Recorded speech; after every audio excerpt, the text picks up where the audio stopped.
of Mennonite Church Canada. We want to welcome everyone to the first part of our annual Delegate Business Sessions here for this weekend. We are thankful to Mennonite Church Alberta for hosting us from across Canada for our gathering, and we're richly blessed through our worship team who have been bringing us into God's presence through our times of worship. Our nationwide gathering brings together the 5 regional churches who make up and call us to be Mennonite Church Canada. On page 91 of your report book, you will find a copy of our signed covenant that represents the hopes, the aspirations that we share, and the commitments we make with each other as regional churches. The purpose of Mennonite Church Canada delegate gatherings is to receive written reports from the Joint Council as well as any committees, ministries, and advisory bodies of MC Canada with respect to their yearly activities, plans, and relevant financial statements for consideration by you as our delegates. It's also to act upon the slate of nominees for elected positions as presented by the nominating committee of MC Canada, and to hold such elections, except for where Joint Council determines it's necessary to hold such elections at a special delegate gathering, and to transact, of course, any other necessary business.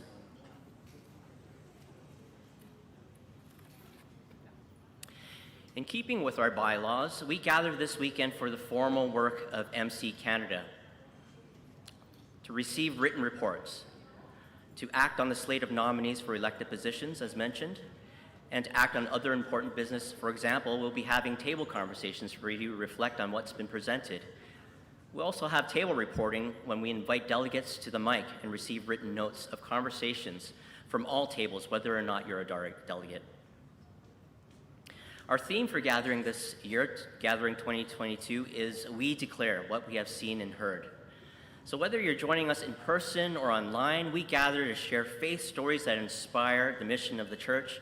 We gather to build the ministry and mission of the church locally, regionally, nationally, and internationally. We gather to nurture faith and fellowship. We gather to strengthen our nationwide Anabaptist Mennonite identity.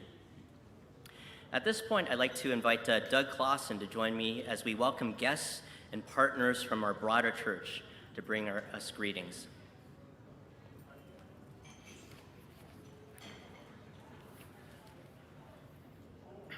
We want to extend a warm welcome to our special guests this weekend.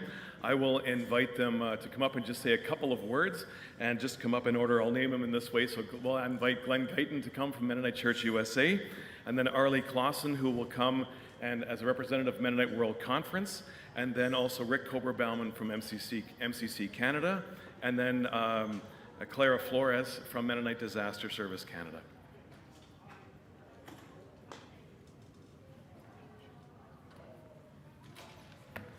Good afternoon, everyone. My name is Guyton, Executive Director of Mennonite Church USA. So I bring you greetings from Mennonite Church USA. It's great to be here with my siblings from the north. Great to see you all, and it's always wonderful to connect with Mennonite Church Canada. I miss the days of convention when we had a number of young people attending the youth convention. I was always excited about interacting with our Canadian partners, and so I have fond memories of that. We are thankful for our connection to Mennonite Church Canada. I'm thankful for Willard Metzger and Doug, who've always been really good partners and resources for us as we lead these 2 national bodies. We have a long history of being together, a history that can't be erased by national borders, a history that can't be erased by differing polities, but we are partners in this Anabaptist family together. And we have a number of programs that we work at together. I don't know if everyone's aware of all of the many things that we continue to do together, from the Joint Executive Committee to Menno Media, our Common Read, our prevention and accountability work around sexual misconduct, the ministerial guidelines and other documents that we share together, not to mention AMBS and our annual meeting of our conference and regional leaders. There are a lot of things that we continue to do together. I'm thankful for the support that we received as part of the North American contingent at Mennonite World Conference. I would just like to say that we continue to need you. We need each other in this very important Anabaptist relationship. I hope that you understand that we are all better together. That's one of the messages that I even share within our context in Mennonite Church USA. And so just one thing I want to leave you with. I was thankful to be able to share some insight from the work that I've done in regarding activated churches yesterday with the leaders here in Canada. That seems to have been well received. But we continue to look at the things that you're doing and glean wisdom from you all. I hope that you glean some wisdom from us, because we are all partners in this. And so I leave you with these words. Beloved, I pray that in every way that you may prosper and enjoy good health as your soul prospers. Thank you all so much for allowing me to fellowship with you this weekend.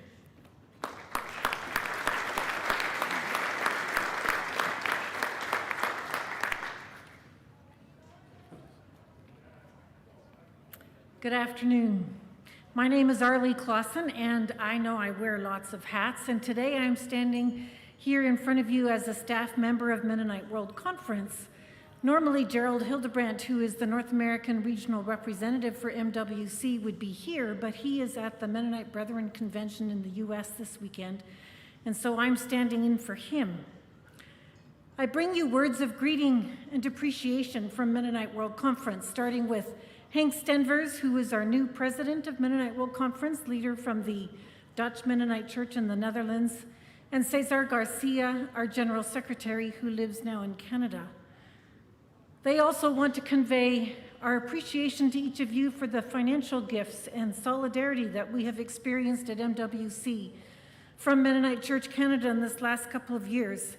First, with a significant donation from the central office, as well as from many congregations for the COVID fund, then contributions as well for the Assembly Fund, and a consistent support for paying fair share membership fees from Mennonite Church Canada to Mennonite World Conference. So thank you for all of those ways of walking together and being in solidarity together. We just returned from meetings in Indonesia. We had delegates from, well, we have 107 national member churches. Mennonite Church Canada is one of 107. About 1/2 of the member churches were represented in Indonesia for the delegate gathering, and then that was followed up by our assembly with worship and tours and workshops. There were, I believe, about 31 Canadians in Indonesia, and I know that not everybody is with us right now, but if you were in Indonesia, can you raise your hand? There's a few people here. We don't have a display outside, but the people who were in Indonesia are our display, and so if you have questions or comments that you want to talk about what does MWC mean, I encourage you to speak to one of them. And Doug, I hope your hand was up. Where did Doug go? There he is. Yeah. At the Delegate Session, we talked about Mennonite World Conference as being a communion. Our theme was following Jesus together as we cross barriers. And the question is, what does it mean to be a communion across all of those barriers that tend to keep us apart? We need to learn from each other and support each other as we follow Jesus together, because we don't do it well enough when we do it independently or alone. As part of that idea about what it means to be a communion, there is a name change proposal that was presented to the delegates. It will be discussed over the next 3 years and then be voted on in 2025 at the next delegate gathering, and that is to become Anabaptist Mennonite World Communion. So you can think about the meaning of each of those different parts of the words and what that might mean, and I'm not sure if we'll get there or what the delegates will decide in 2025, but let's keep reflecting on what it means to be a communion across all the barriers that tend to keep us apart, so that we can learn more about what it means to follow Jesus together and to understand the depth and height of the love of God for each one of us. Thank you. Thank you to each one of you.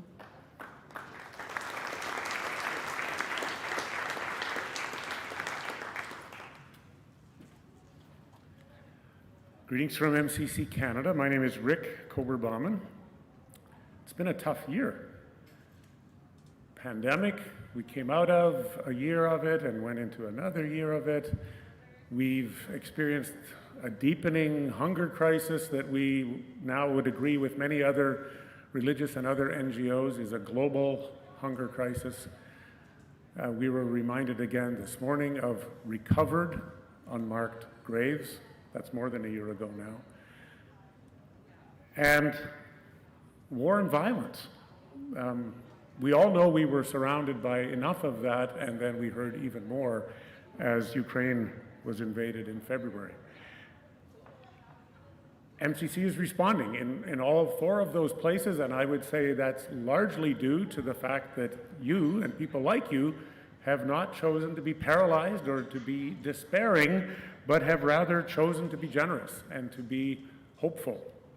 So we give thanks for the Mennonite Church Canada community. MCC is an Anabaptist ministry, a global Anabaptist ministry, and you've been very generous. I always think there are 4 ways that people give to MCC. They give with their time, their finances, their prayers, and they can give materially. You often do. And so today I want to remind you of this little bag. Now, I'm not going to be quite as generous as President Shantz was up here earlier. His was already stuffed with goodies that he's going to give to you, but instead, MCC is going to ask you to give again, and after you're done carrying this around for the Mennonite Church Canada Assembly, please fill it with, check inside your package that you got, a school kit, new items, and wherever you're heading back to, whichever province, hopefully you can find an MCC office or a thrift shop and have this filled. So take one for yourself and a few more for your friends, and thank you very much for your ongoing support of MCC. Thanks be to God.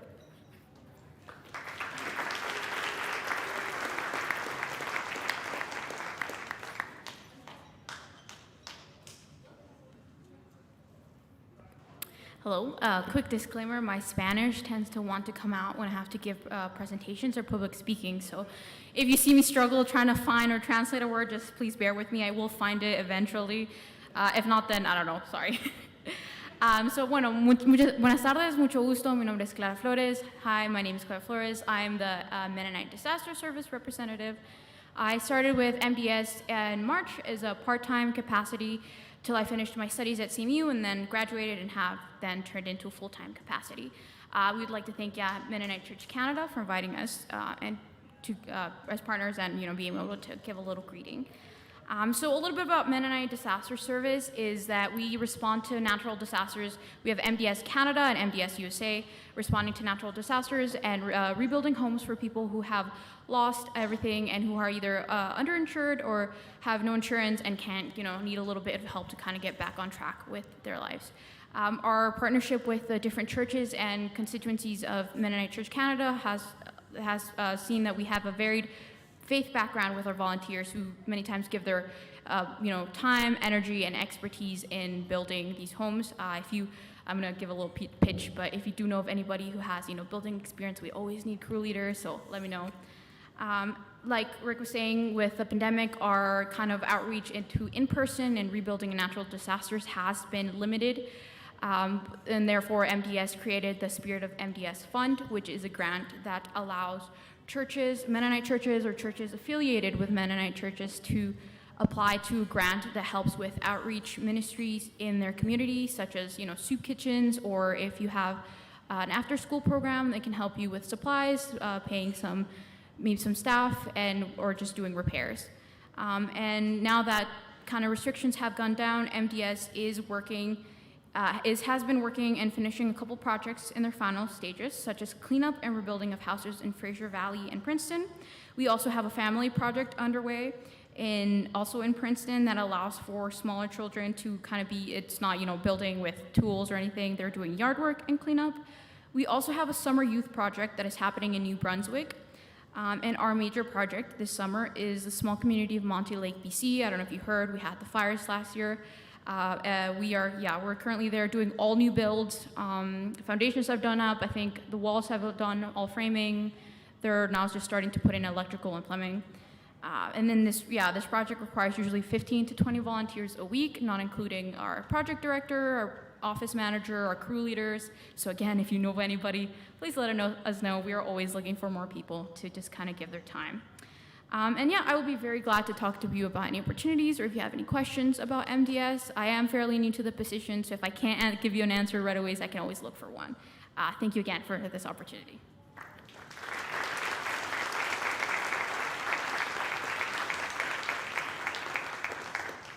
We want to welcome guests from our other partner organizations and networks joining us here in person. Each highlight a reach and scope of MC Canada ministering relationships in ways we cannot achieve on our own. And they do this on behalf of our congregations and regional churches in ministry and mission across the street and around the world. Most of them are probably still at their display tables here, but if you're in here, I'm going to call your name, and if you are here, if you can just quickly stand up, I just want to have us all greet you. Don Neufeld, if you're here, of Mennonite Men. Esther Kern of Community Peacemaker Teams. Ginny Hostetler of Canadian Mennonites. Amy Gingrich, Executive Director of Menno Media. Joanne Moyer of Mennonite Creation Care Network. Byron Rempel Burkholder of Palestine Israel Network, Shannon Neufeld, Kairos Canada, Peter Niemeyer, and other committee members from In This Together. Thank you for being with us this weekend.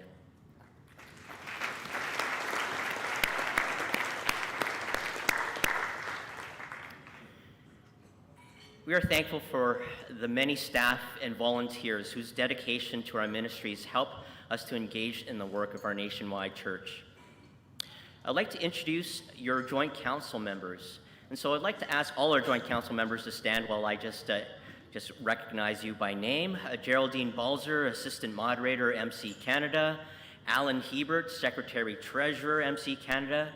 Jerry Grunow, Moderator, MC-BC. Betty Lowen, Regional Church Rep, MC-BC. Brenda Thiessen-Weens, Moderator, MC Alberta.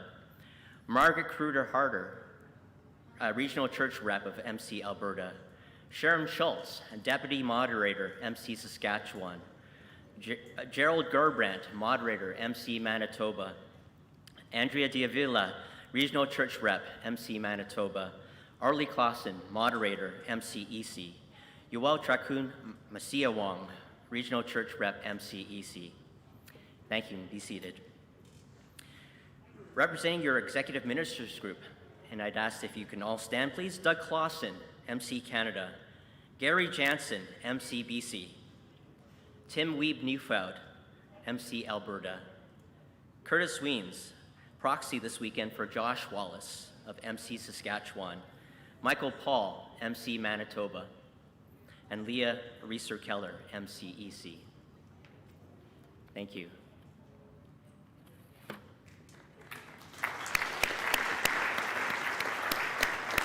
And representing your MC Canada staff team, some of whom we're grateful to be sharing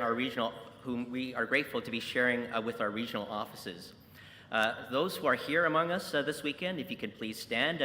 Katie Doak-Sawatsky, Communications Coordinator and Writer. Norm Dick, Liaison Worker for International Witness. Sean East, Finance Manager. Finance, it feels like he's the finance minister sometimes. Lega Friesen-Epp, Joint Intern for Indigenous Settler Relations. Arlen Friesen-Epp, Director, Common Word and Resource Center. Jeanette Hansen, Director, International Witness. Doug Clausen, Executive Minister. Joni Neufeld, Nationwide Youth Gathering 2022 Event Coordinator. Larissa Paul, Young Leaders Experience Coordinator. Susan Rayner, Executive Coordinator. Ana Sarah Rojas, Administrative Assistant for Common Word Bookstore and Resource Center. Tanny Workington, Liaison Worker, Africa for International Witness. Laura Zacharias, Payroll and Benefits. Zachary Entz, General Accountant. Stephanie Friesen, Accounts Payable and Office Assistant. We wish to thank our staff.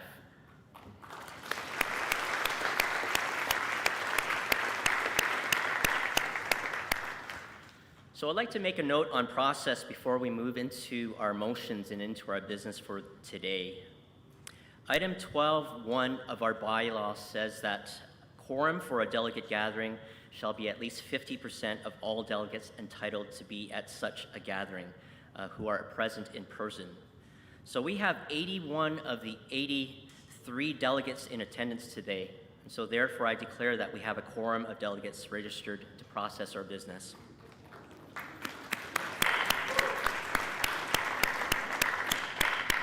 I'm also very pleased to say that if we include all registered attendees, guests, staff, children, and our volunteers, we have over 260 people that have been involved in some way or who are present here among us at this year's gathering. So that is very gratifying to actually know.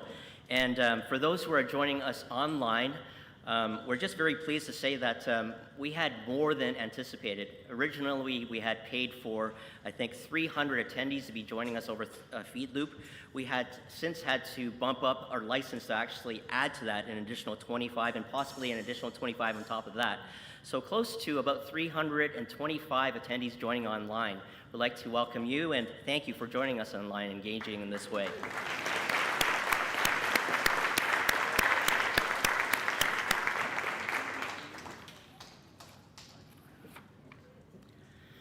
In keeping with our bylaws, the Joint Council has appointed the following officials to serve our delegate gathering.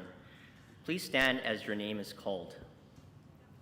Your Resolutions Committee members are Vince Friesen from MC Alberta, Darnell Barkman, MC BC, Kendall Yoyan Harder, MCEC. And during our gathering, the Resolutions Committee will be seated at your tables, and its tasks are to prepare, the Resolutions Committee will be seated in front of us here, and their tasks are to prepare procedural resolutions to help formulate motions and amendments when asked by the delegate body or by the moderator, and also to receive resolutions and motions from delegates and ensure they are clear and appropriate. As a delegate, if you need help with words for a motion, if you feel you need just some assistance with that, please feel free to speak to a member of our Resolutions Committee. They are here to assist. Our Listening Committee representatives, if you can all please stand. It's Jesse Yum from MCEC, Len Rempel from MC Saskatchewan, and Kennedy Froese from MC Manitoba. The Listening Committee is available for your comments and feedback, and will be visiting your tables to listen, to collect information on what they've heard, and compile feedback.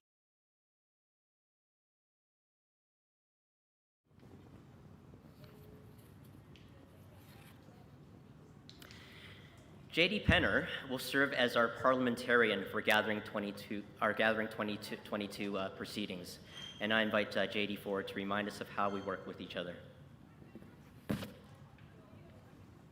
So I'm your parliamentarian, otherwise known as that old gray-haired white guy who sits in a corner occasionally muttering something about how to run a meeting.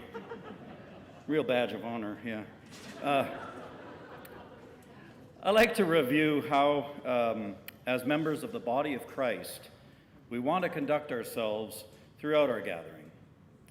We engage our times of discernment and interactions in a spirit of unity, as Christ taught us, relating with one another with respect, patience, compassion, kindness, humility, gentleness, and forbearance, being thankful for the gifts each person brings to this gathering. As a people called to discern what God calls us to, together we do this through prayer, scripture reading, sharing information, silence, thought-provoking presentations, feedback, small and large group discussions, and individual expression and decisions. And in all ways, we seek the guidance of the Holy Spirit. As Jack Suderman once wrote, we are a church, and we want to be open to the leading of the Holy Spirit as it moves our delegates to speak. That takes precedence over any particular set of rules for conduct and process. Having said that, Our decision-making processes are guided by three things. A, the guidelines for presenting and processing resolutions, which you can find on page 18 of your program book. The operating bylaw of Mennonite Church Canada, which you can find online in the About section. And Robert's Rules of Order. When engaged in an open mic forum, we ask that you respect the following.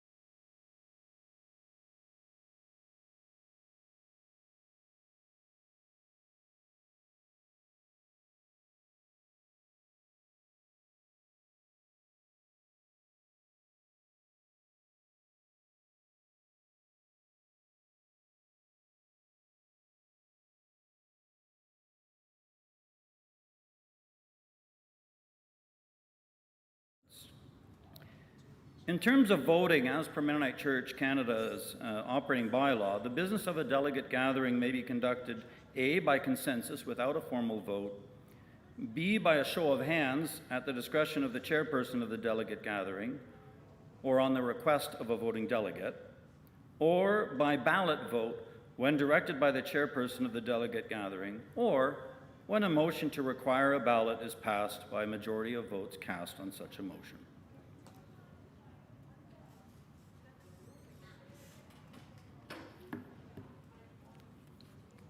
Thank you, JD, for the helpful instructions and guidelines. Our regional church leaders put careful consideration to identify delegates for our gathering. Efforts are made to reflect the diversity of our body, and it's our hope and commitment to reflect that diversity in how we discuss topics and how we make decisions. This year, we are departing somewhat from past practice so that we can do this better. We look forward to engaging conversations at all our tables, whether it's a delegate table or a non-delegate table, and that a person from each table will take detailed notes. When it comes to reporting at the microphone, and we have 2 microphones set up in our room here, one on my left and one on my right, we will be inviting delegates only to be reporting to the mic. From the mic and bringing up questions and comments at the mic, and per our bylaws for delegates to vote when needed. Our intent is not to exclude participants, but rather to provide an opportunity to hear from voices we have not yet had a chance to hear from, and better reflect the diversity of our body when we discern together.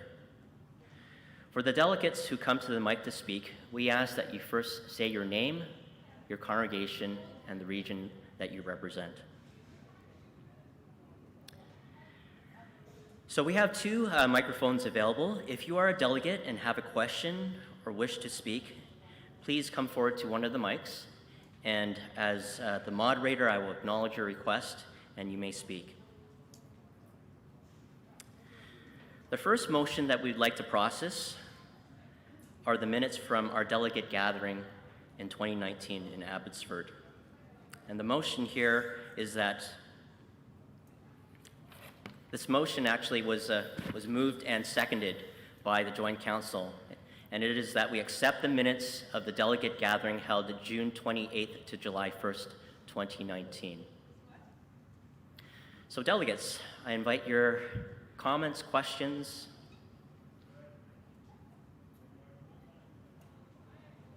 Discussion.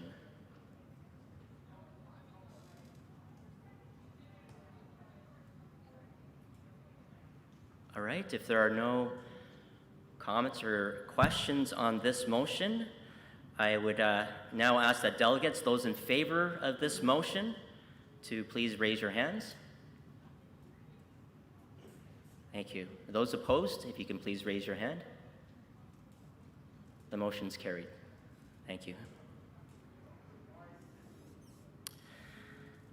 The minutes of the 2020 delegate gathering, our annual general meeting, which happened in the smaller format meeting held live over Zoom in 2020, are included in your report book addendum, pages 2 to 3. There would be paper copies of those circulating at your delegate tables as well if you didn't receive those or have those in front of you by email. And so our second motion here, and moved and seconded by joint council, is that we accept the minutes of the delegate gathering annual general meeting held June 27th, 2020. And once again, delegates, I invite comments, questions on those minutes.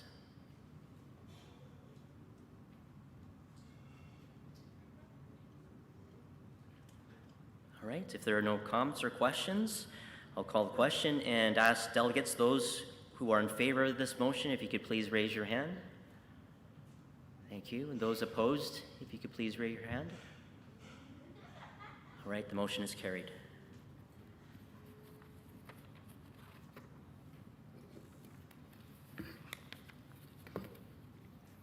Our minutes of the 2021 delegate gathering, so this is last year, annual general meeting, once again in our smaller format meeting, which was held over Zoom, are also included in the report book addendum that you would have received earlier this week as well. And once again, it's in that paper copy that's circulating at your delegate tables as well, in case you need to reference. So our next motion here is moved and seconded by joint council as well, is that we accept the minutes of the delegate gathering AGM that was held June 19th, 2021. All right, delegates, any questions or comments?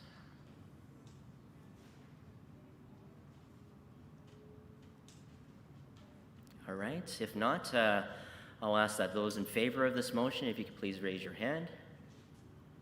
Thank you. Those opposed, if you could please raise your hand.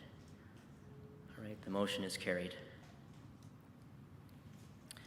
On pages 104 to 108 of the report book, you will find the actions of the joint council since our last delegate gathering in 2019. So this next motion, moved and seconded by joint council, is that we approve the actions that the joint council have taken from June 27th through, June 27th, 2019 to June 8th, 2022. So at this point, I'd ask delegates once again if there's any discussion, any comments.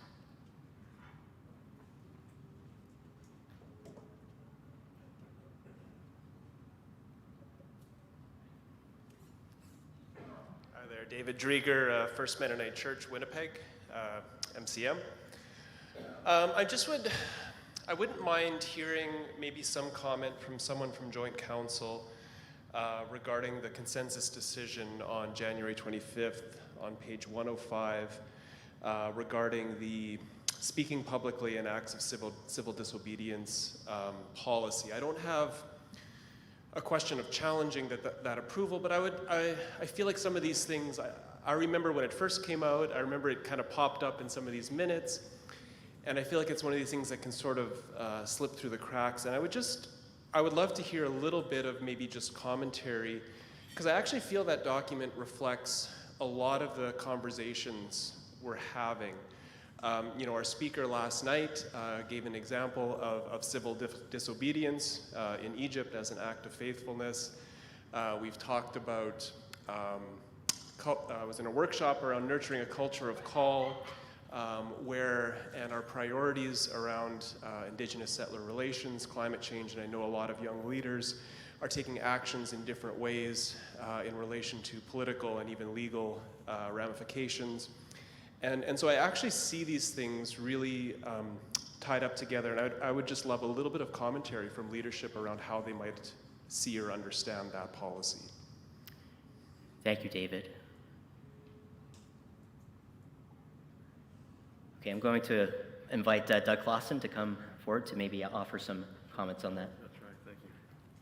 David, forgive me, it's been about at least a year till I had my eyes on that document.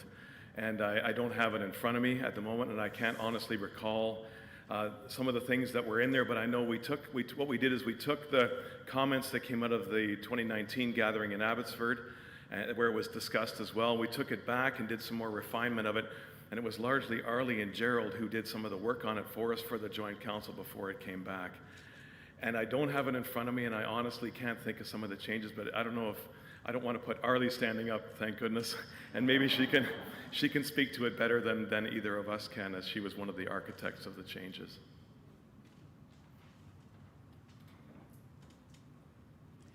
I'm not sure where Gerald is, but he could speak to us. Oh, right here, right here. What we tried to do is, as drafters of it, is to find a balance between making space, as much space as possible for individual responses to civil disobedience and saying those are necessary and must happen. The other side of it is that how do we decide as a church to take actions as civil disobedience together? And in the end, where we came out is that we are a church that highly values community discernment. And so our emphasis remains that we will discern together as a community, and putting emphasis on it being a group discernment on when there can be actions of civil disobedience that will be in the name of the whole church.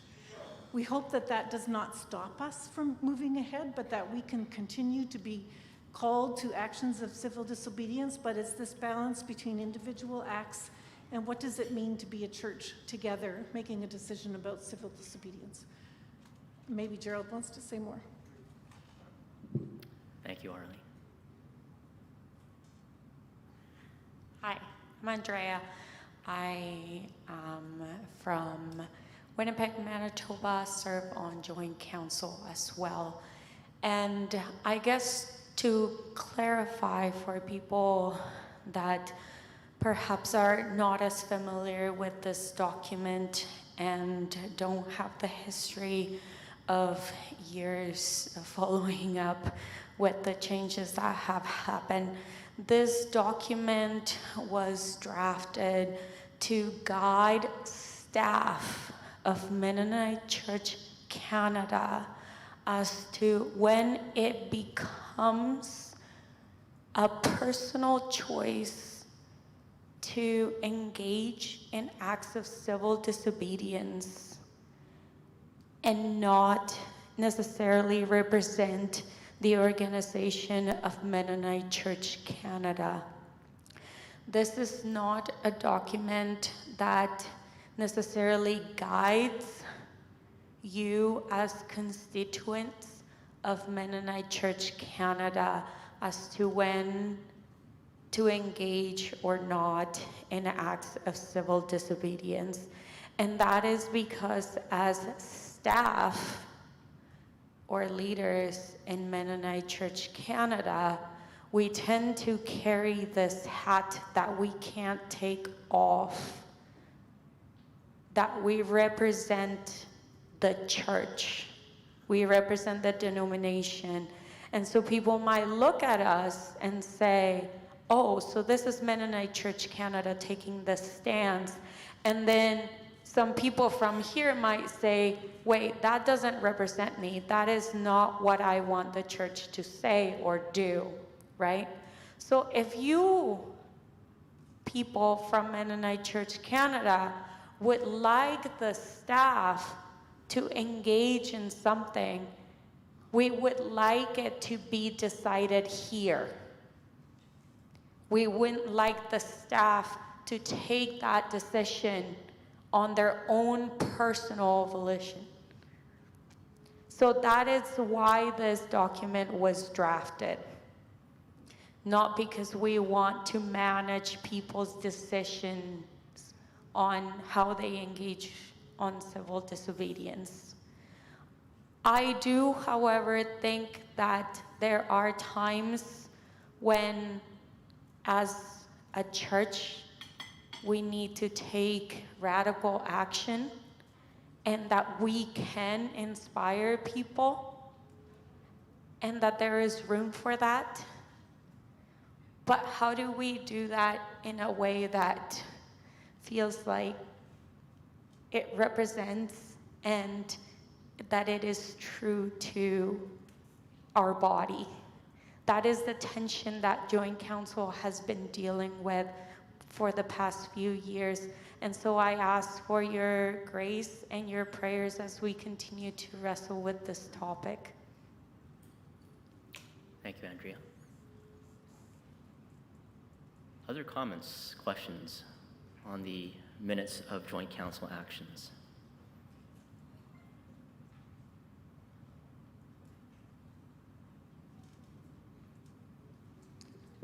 Hi, I'm Matthew Fraze, First Mennonite Church of Winnipeg, representing Mennonite Church, Manitoba.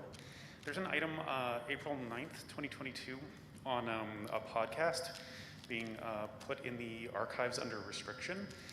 It's not specific as to the nature or content of that restriction. Is this a Bruxy KV thing? Or can someone else comment on what that is?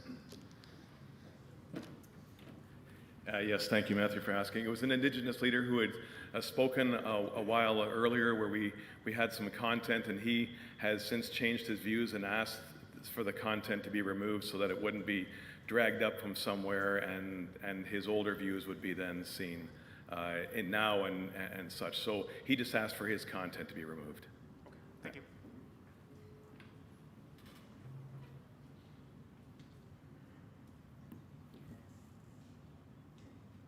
Additional questions, comments?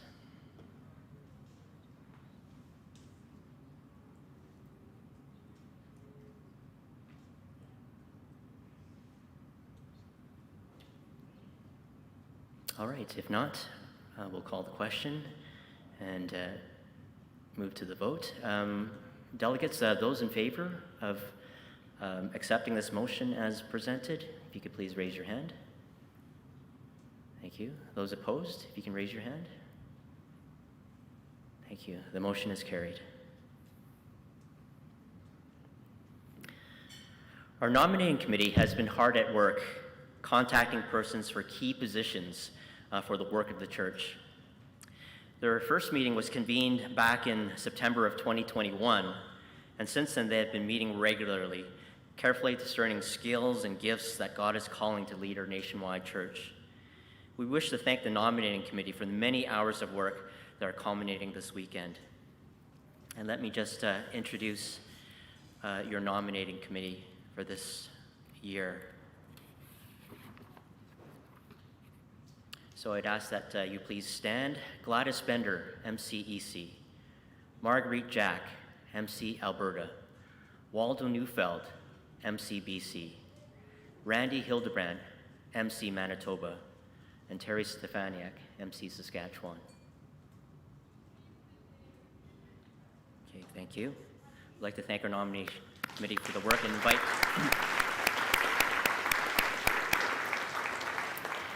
we now invite Marguerite Jack to come forward to present the nomination slate for MC Canada officers that you'll find in the nominating committee report sent to you on page 110 of the report book.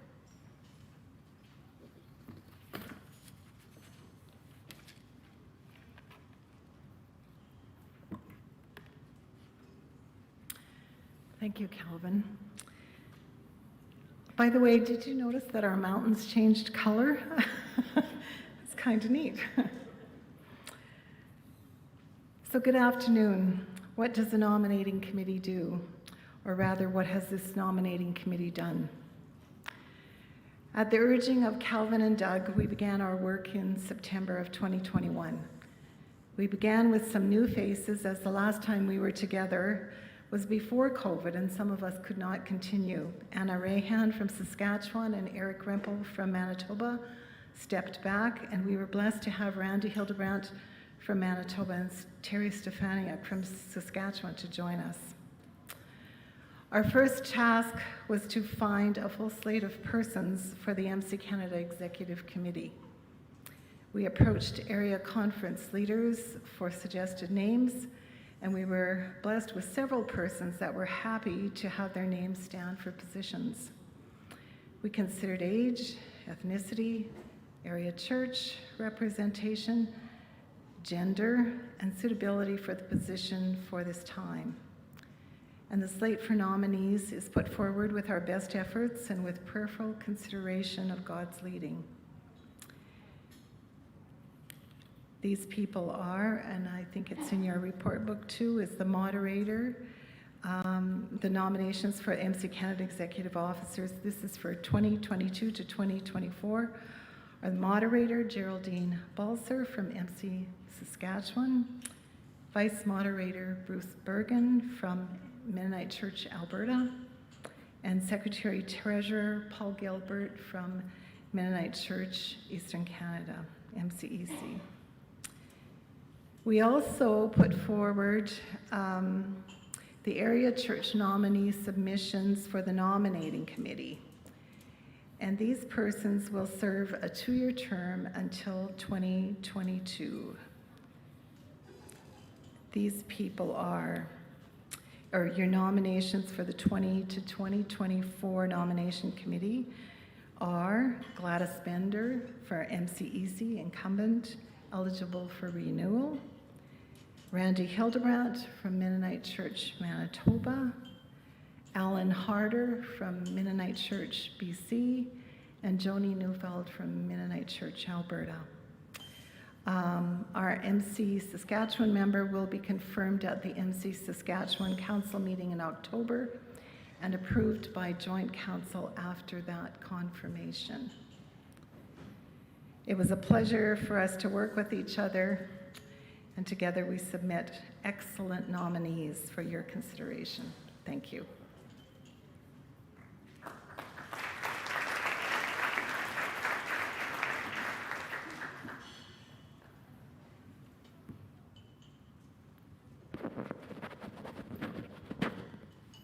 Thank you, Marguerite. A vote to affirm our new Joint Council officers and our new nominating committee will follow during our Monday delegate business session. In keeping with our bylaws, 28.1, Joint Council has nominated Tony Schellenberg to renew his term to serve on the Financial Policy and Audit Committee. And once again, we will affirm Tony's role and term to this committee at our Monday delegate sessions. We are grateful for the leadership of our Executive Minister, Doug Clausen, for the past 3 years since we last met at our 2019 delegate gathering. And I now invite Doug forward to present the Executive Minister report. And you will find his report on pages 7 to 8 of your report book.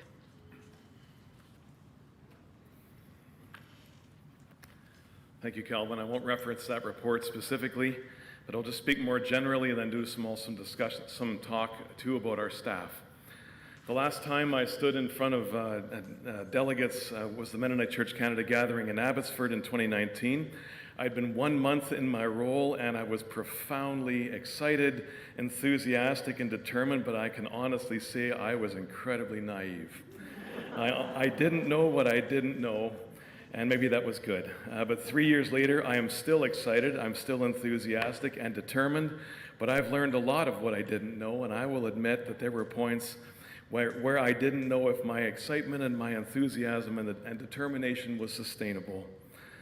At the Special Assembly in Winnipeg in October of 2017, the delegate body accepted a new way of being Mennonite Church Canada. And the new approach, as you know, embedded the nationwide ministry in the identity of the regions. An operating agreement was crafted to guide the transition, and I commend those who put the hours and hours of work into trying to chart the course for that. Months later, some supporting documents were added to it, created and added to it, but by and large, a good deal of the policy and procedure for the new structure wasn't developed to the level that it needed to be. And I think the main reason for that was just sheer exhaustion. It had been such a challenging process that lasted close to 5 years. So soon after I was in my role, we began to re-examine questions around operations, namely around who had the authority and who had the responsibility.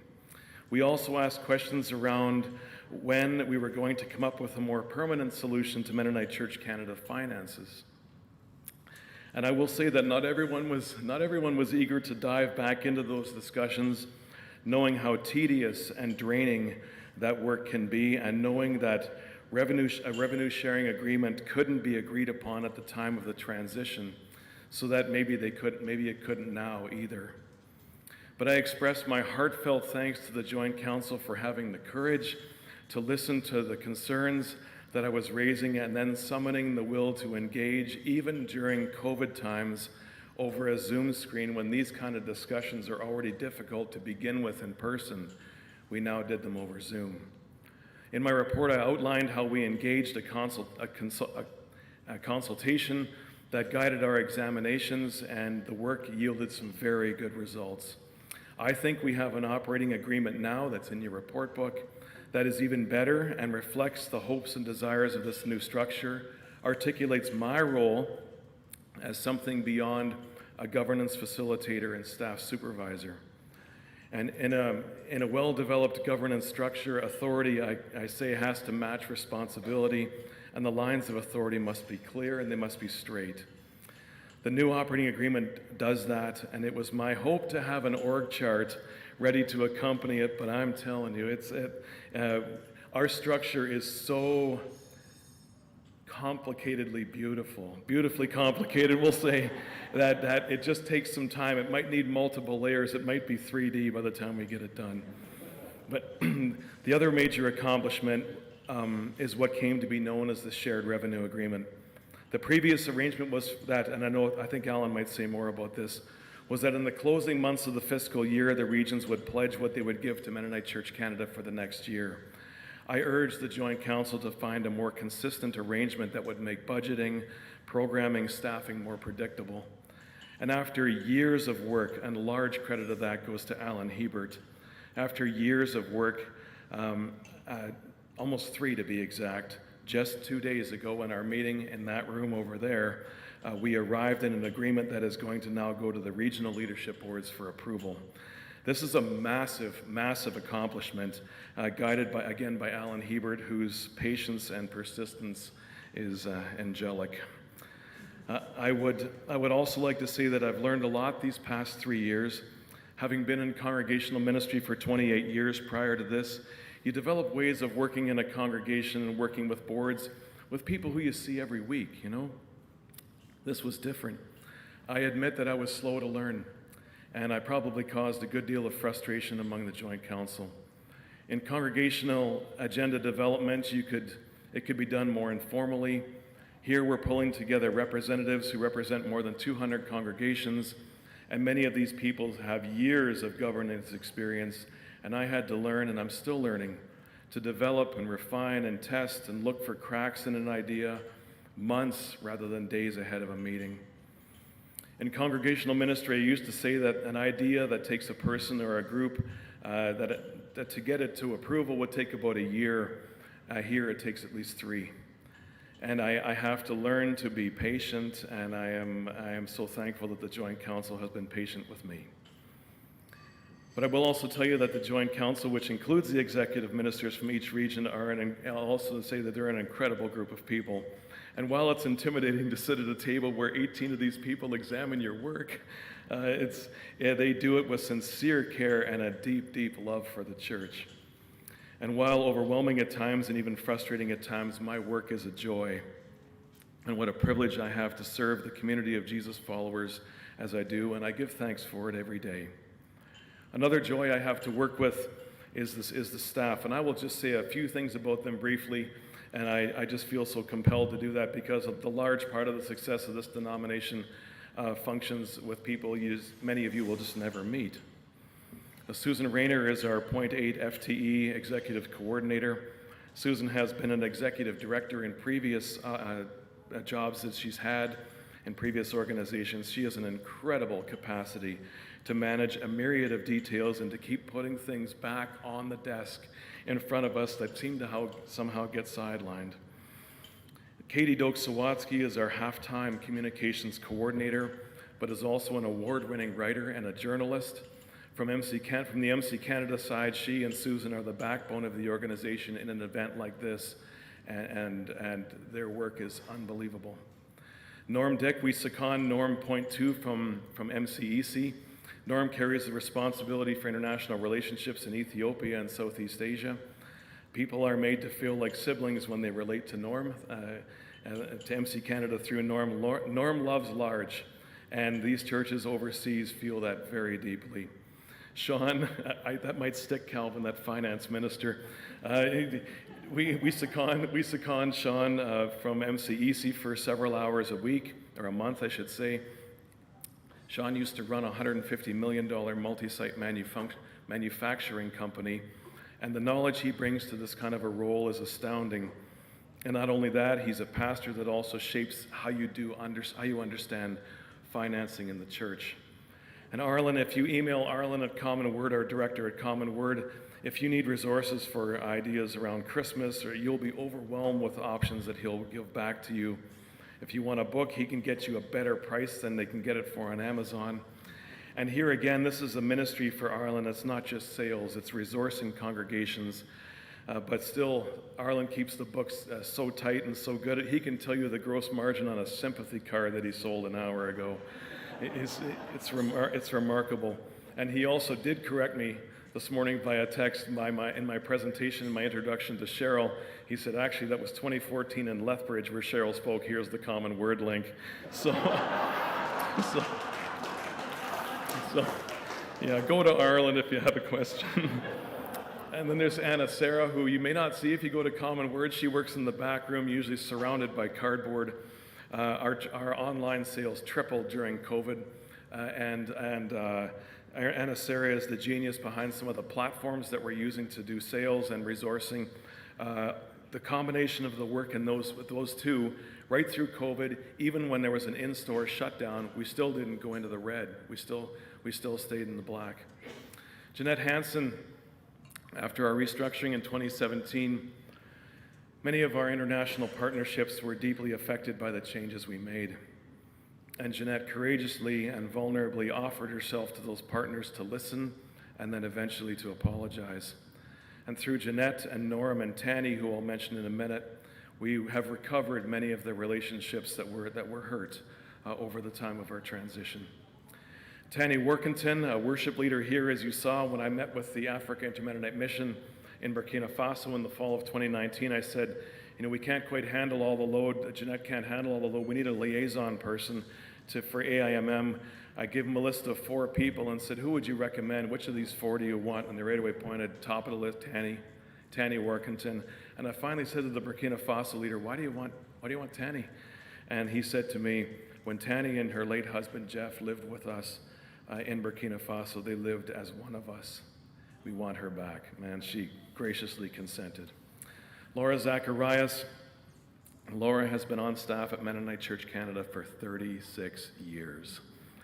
There's nothing she doesn't know in the area of finance. She is the go-to people for your church treasurer and works all kinds of hours, takes many evening phone calls to help your church treasurer sort through pension and benefits for pastors who are signing up. She's a genius. Zachary Entz grew up as a witness worker child in Burkina Faso.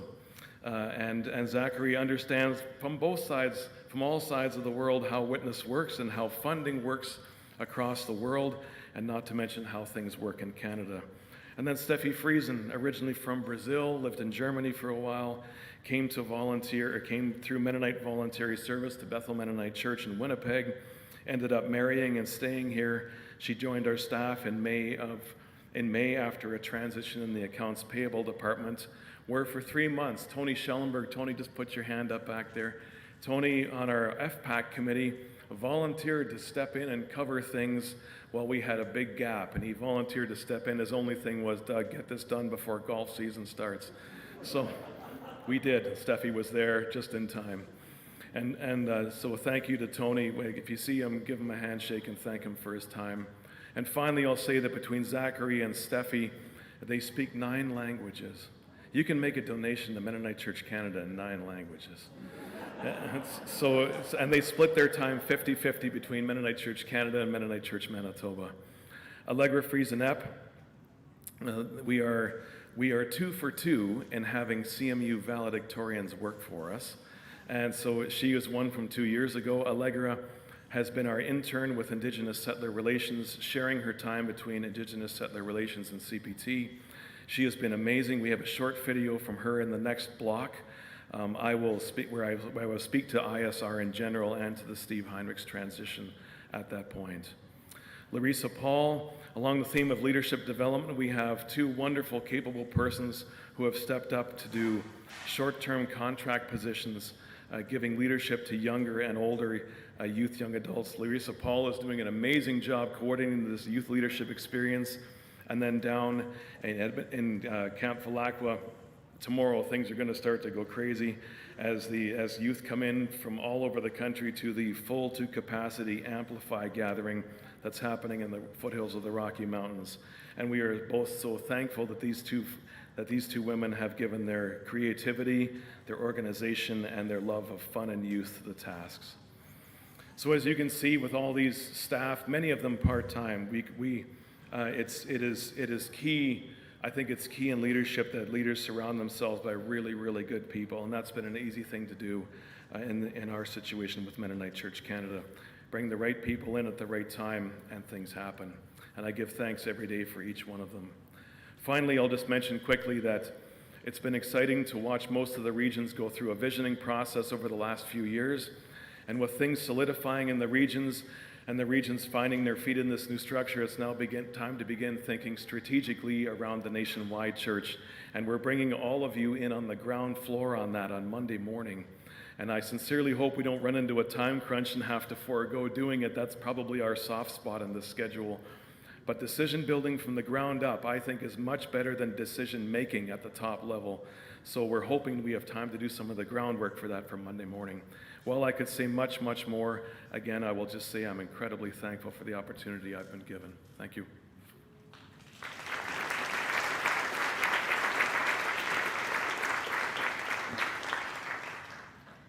Thank you, Doug. We have set aside some time to process your questions and comments regarding Doug's report at our tape group conversations. We now move on to financial matters for MC Canada, and I invite our Secretary-Treasurer, Alan Hebert, to come forward to present our financial statements, to recommend a bylaw change to move our fiscal year end, to recommend the appointment of our financial auditors, and to recommend the budget.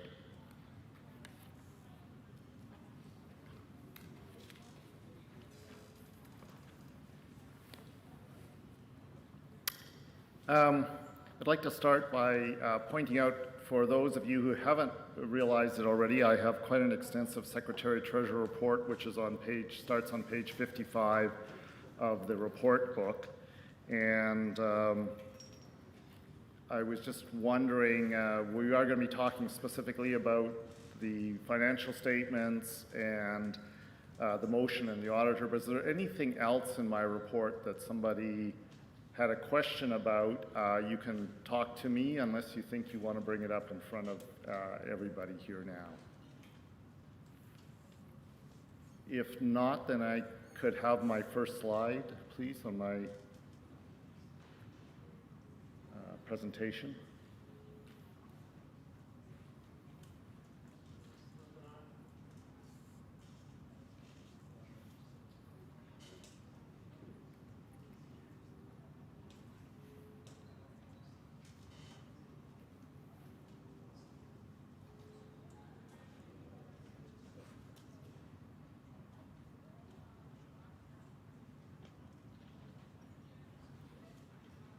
Coming up, that's a little hard to read yet.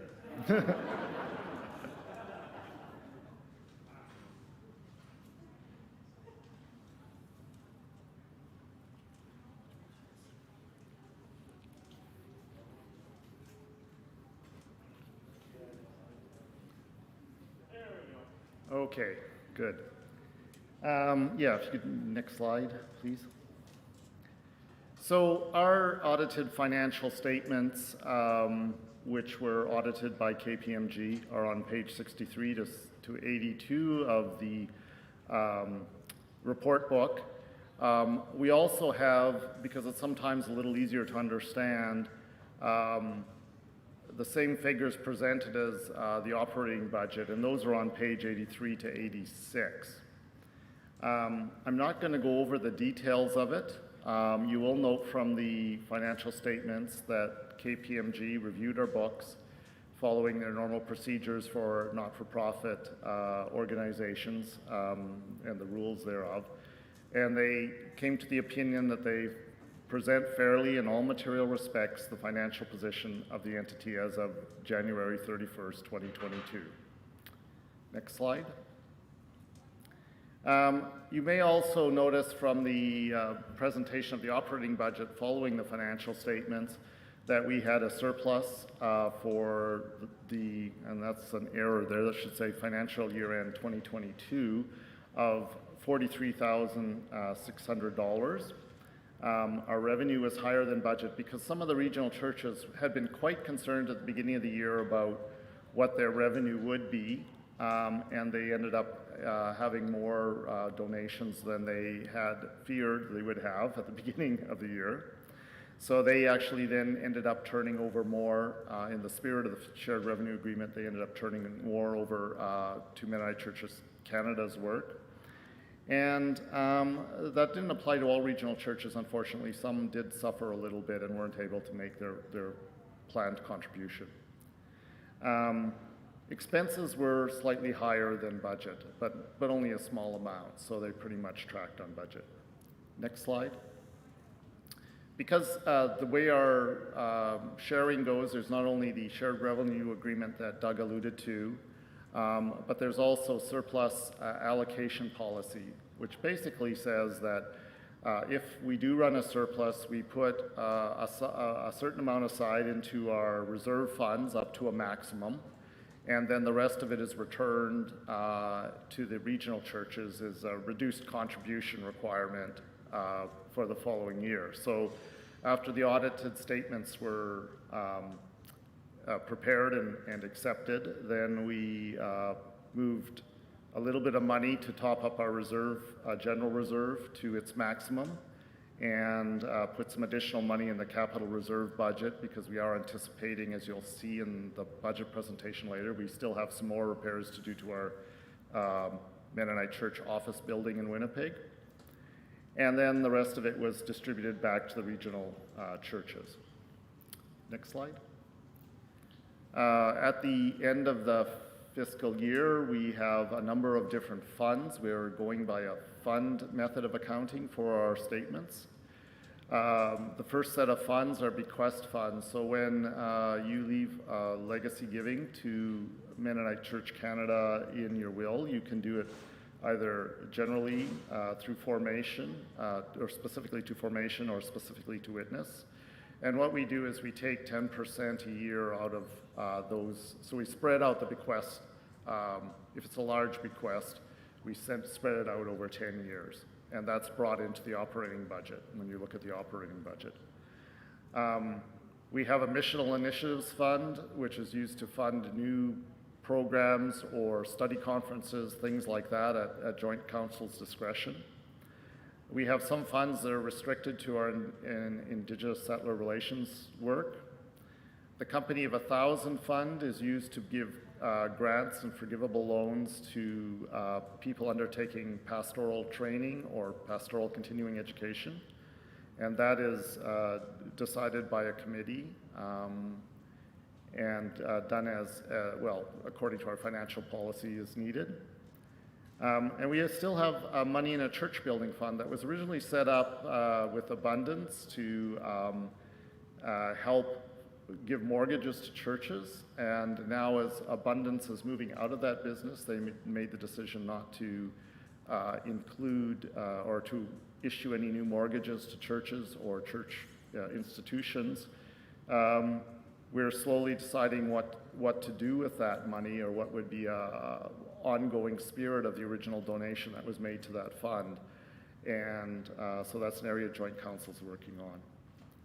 And we also have some endowments which we can't touch the principal of, but we get to bring the interest in. So part of that is for capital interest to build up the capital reserve fund, and I think part of it's for Indigenous Settler Relations as well.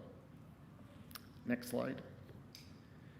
So I'm now going to make a motion on behalf of Joint Council that we move, Joint Council moves and seconds that we accept the audited financial statements for the fiscal year ending January 31st, 2022 as was distributed, and I'm now open for questions. Thanks, Ellen. Any questions or comments on the financial statements?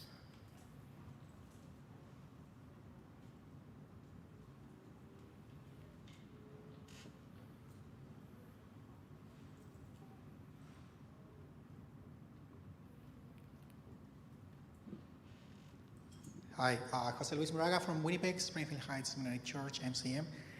Just a comment. I'm a pastor. My area of expertise is not financial statements. Is there any way, and I think several of you have the same problem, any way to make it more friendly to people who are not used to this kind of information? I mean, I can discern a few things, but truly it's a lot of information and numbers, and then you get a little bit overwhelmed. Maybe this is a kind of request, friendly request. Thank you.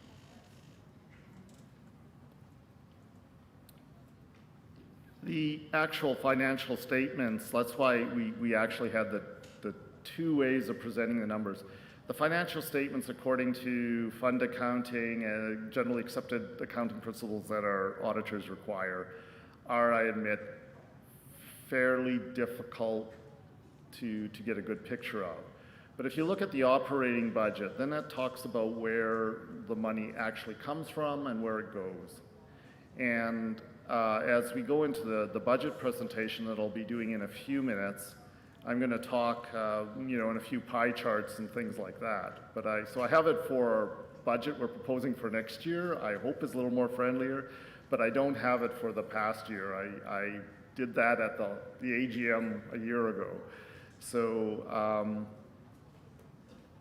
I guess I maybe could have put those into the report, which I hadn't prepared it yet at the time the report book was required, so I didn't have those pie charts. But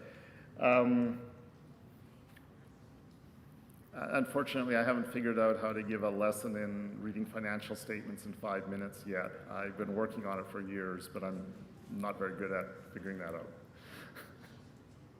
Okay. Thanks, Ellen. Other questions, comments? I don't have a problem with the statements. I just had a question about the rent. Rent in CAMS was $28,000 or $20,000 as opposed to $12,000, which you had budgeted for last year and budget for next year. So, wonder what the variance was.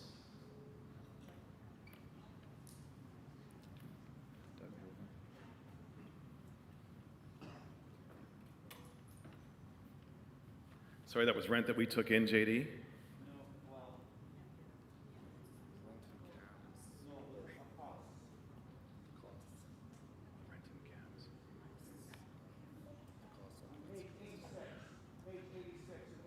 Okay. What I can say is right off the bat is we've redone the whole lease agreement with Mennonite Church Manitoba. Now, when I came in, Mennonite Church Manitoba was now occupying the main part of the main floor. And still maintained ownership of the second floor, but there hadn't been a good rental agreement worked out. And I think that's what's happening here is that we've redone the whole rental agreement, so it's taking in some more rent from MC Canada, for MC Canada, from MCM. But maybe I'm speaking to something different. I'm sorry, you said it was page 86, rent, oh, okay.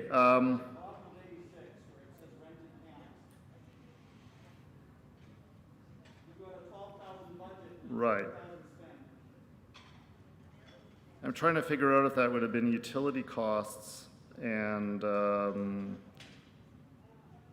some of the fees that we pay to Canadian Mennonite University for some of the services they provide. But I can't recall off the top of my head exactly what that difference is.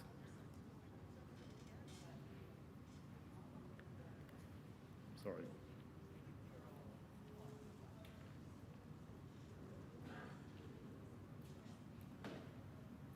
Okay, any other questions?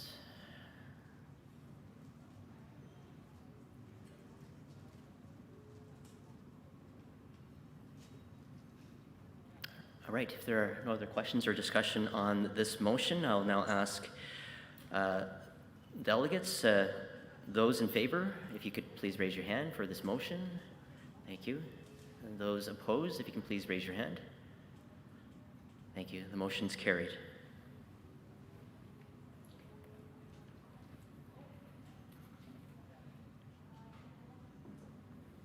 Okay, so the next, again, in my Secretary Treasurer's report, I outlined some of the reasons why we want to move the fiscal year-end change. So we have been having a fiscal year-end of January 31st. We're proposing moving it to the 31st of March. And part of the reason is so that with the shared revenue agreement, the revenue for Mennonite Church Canada is largely comes from or based on a percentage of each of the regional churches' previous year's donations. And so this gives a chance for the regional churches to close their books, come up with or understand the number is and how much of a contribution they'll be able to make the following year to Mennonite Church Canada before we start our fiscal year. Because we're now in a situation where we really can't finalize the budget till we're already months into our fiscal year and have been spending it. And so we'd like to tighten that up a little bit and have a better idea, be able to produce the budget much, and have joint council approve it much earlier in our fiscal year. And so that's the reason for proposing this change. So on behalf of joint council, I'd like to move and second that Mennonite Church Canada General Operating Bylaw be amended by changing Part 11, Operating Matters, Clause 31, Fiscal Year, to read as follows. 31.1, Mennonite Church Canada's fiscal year shall end on the 31st day of March in each calendar year. Thanks, Ellen. Are there any questions, comments, or discussion?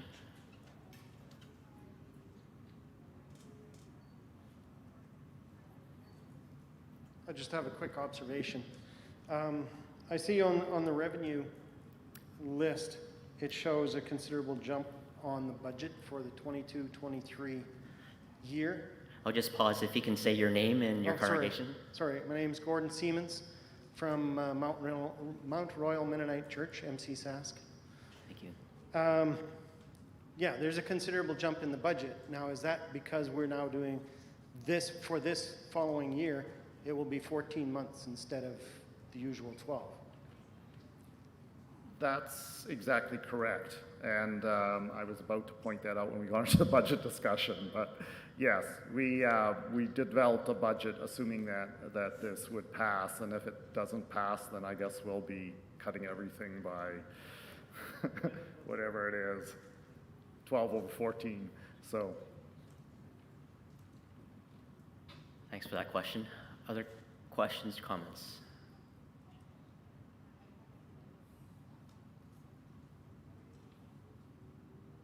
All right, if there are no further questions or comments on this motion, I'd ask delegates for you to please raise your hand. Those in favor? Thank you. Those opposed, if you can raise your hand. The motion's carried.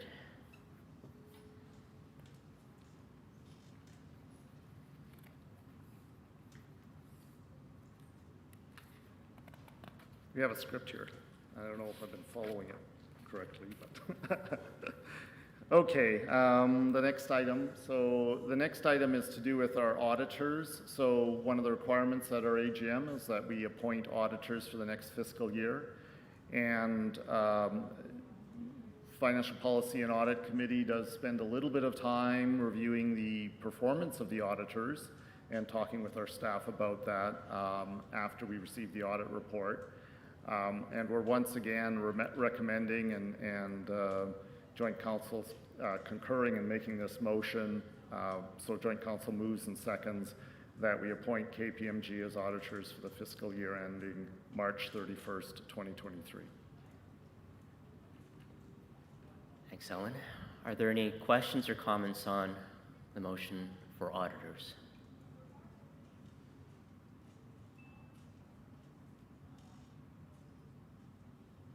All right, if not, once again, delegates, those in favor of this motion, if you could please raise your hands. Thank you. Those opposed, if you can raise your hands. Thank you. The motion's carried.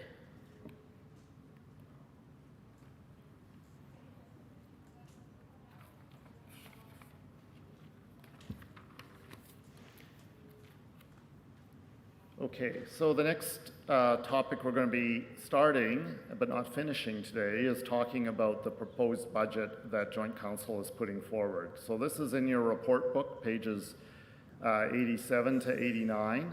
It is an operational budget. We're actually presenting, because of our fund accounting, we're presenting a couple of different budgets. So one is the operating budget, that's the main budget.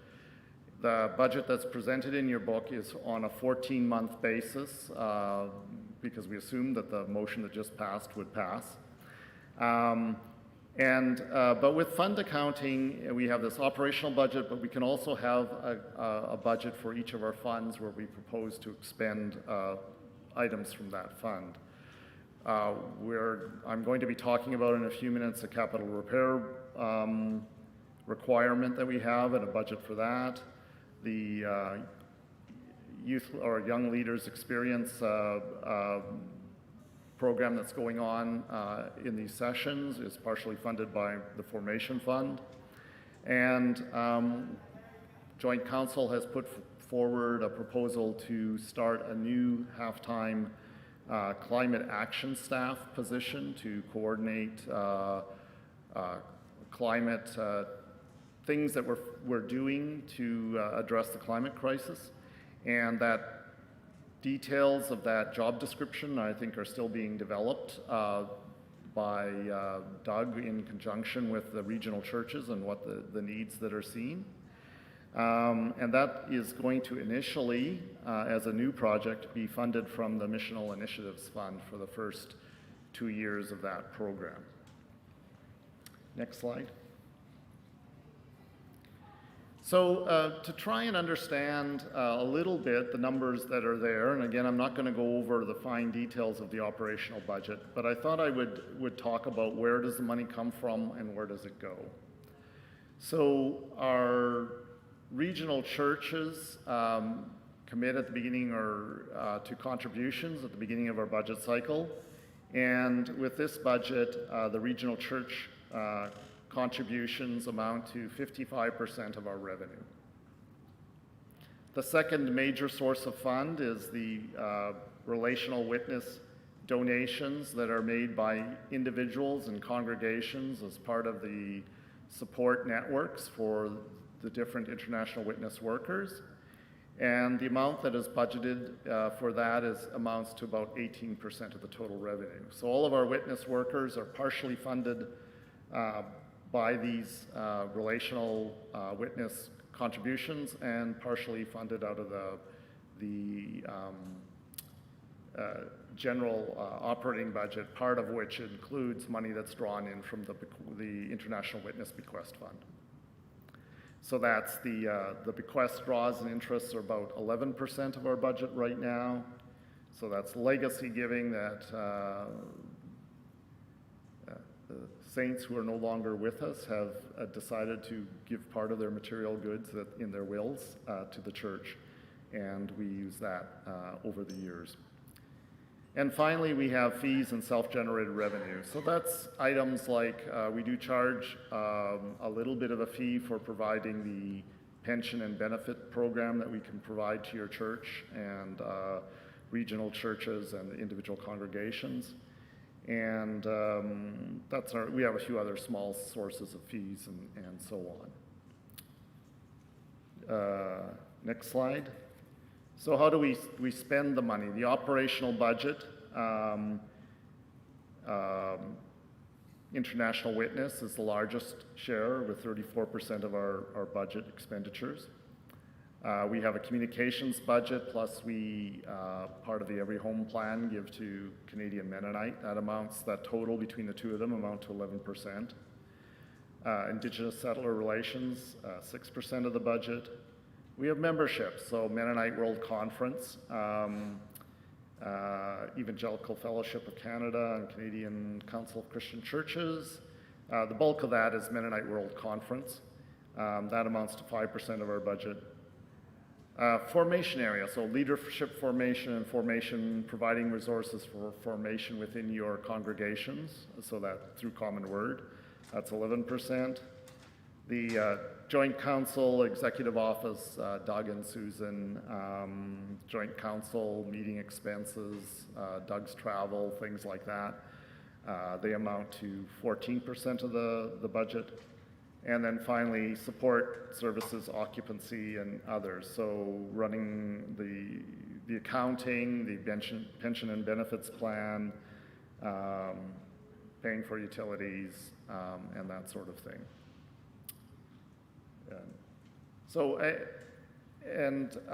Like I said, I'm not going to go over the details of the operational plan, but maybe I should pause here and see if there are questions about the operational budget that anyone has. Remembering that we will be discussing this a little bit in the table groups, and we will also be not voting on it today, but voting on it on Monday morning.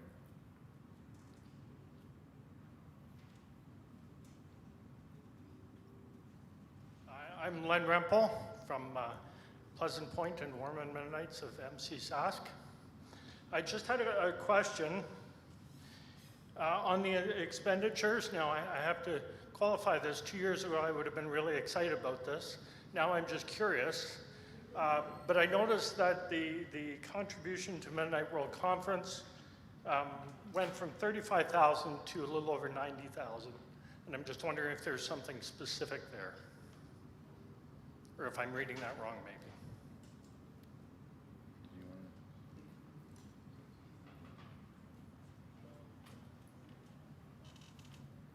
I think Arlie mentioned this earlier in her report around a Mennonite World Conference heading for a massive shortfall with the assembly costs, because the way assemblies work with Mennonite World Conference is you start spending money years ahead of time, and all of a sudden COVID shuts things down. And there was an appeal that came from Mennonite World Conference to ask us if we could do anything, and so the Joint Council pulled funds, $50,000 from reserve funds. And I don't quite understand how fund accounting works and stuff, but these guys do, but it has to come into this budget to show up here, so that's why the big jump is there. Yeah, and we're funding part of that out of our, you'll see there's a fairly big draw on the general reserve with this budget. And so we had put money in last fiscal year, and now we're spending some of it in this budget. So I also want to ask, when the COVID relief fund was submitted, because I know that we also gathered contributions and matched for some of that at some point as Mennonite Church Canada for MWC. yeah, that was that showed up in the 2021 statements. So that was finished by or before January 31st to 2021. So last year was kind of back down to our normal fair share contribution at that time, and now we're going back up because of this appeal. Sorry, Doug. I know my mind went blank there. I should have known that, but yeah. Okay, if there are. Okay, another question. Sorry, I might be being a bit stupid here. I'm missing something. You mentioned... Can you tell us your name? Oh, and sorry, your Mark congregation? Bicklin Pritchard from MC Sask, Osler and Backyard Church. Thank you. Yeah, you mentioned the funding for a climate action position. I don't see it in the figures here. What am I missing there? Okay, I'm going to be presenting that as part of the Missional Initiatives budget about 2 slides from now, or 3 slides so from now. that's a separate fund. Yeah, Okay. initially, in the initial 2 years is going to be funded out of the initial Missions Initiative Fund. Right. And then if the regional churches and the Joint Council decide to make it permanent, then we'll have to bring it into the operating budget. Okay, thanks.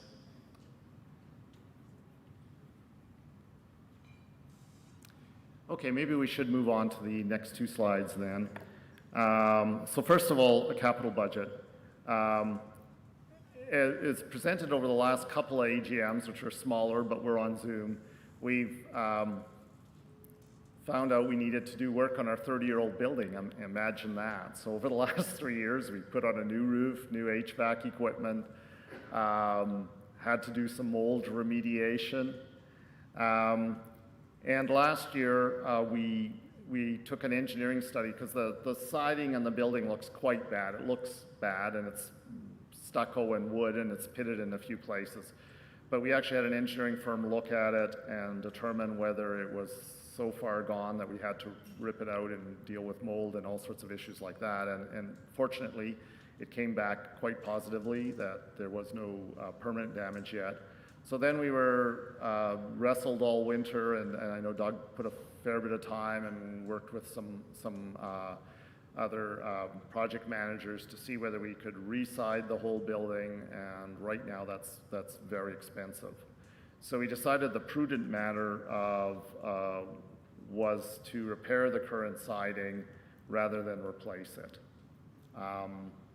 So there's also some grading needed around the building because we have a little bit of water ingress into the basement, and so we need to put a little dirt around the sides and so on. So the total of this that is recommended to be done this summer is $41,000 and change roughly, and that will come out of the Capital Reserve Fund. If I could have the next slide.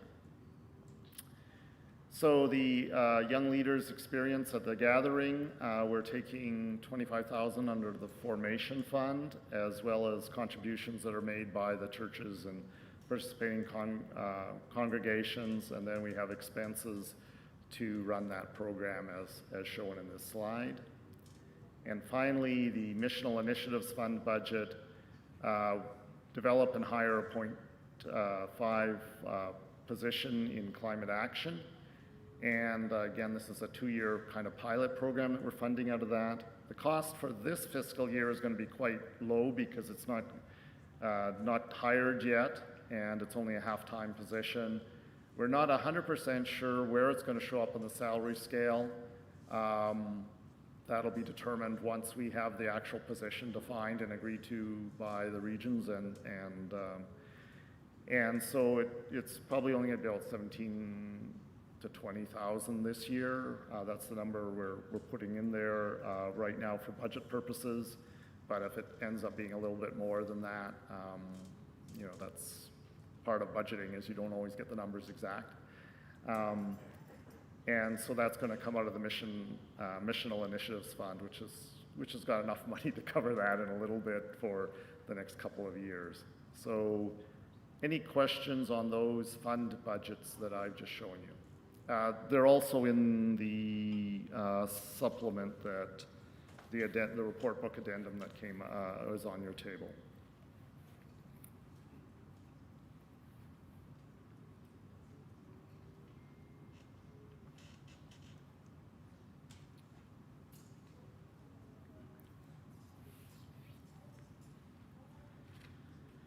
All right then, thank you, Alan. As Alan mentioned, we'll have an opportunity to review in your tables any questions or feedback you have from the budget. As well, we'll come back on Monday at our Monday morning delegate session to actually process the vote on the budget. We now turn the conversation over to you, to our delegates. In keeping with the theme of our gathering, we invite you at your tables to respond to the discernment questions included in your program book and presented here on screen. We'll have the questions repeated here. And by way of instructions, let me just ask that if you at your tables could identify a recording secretary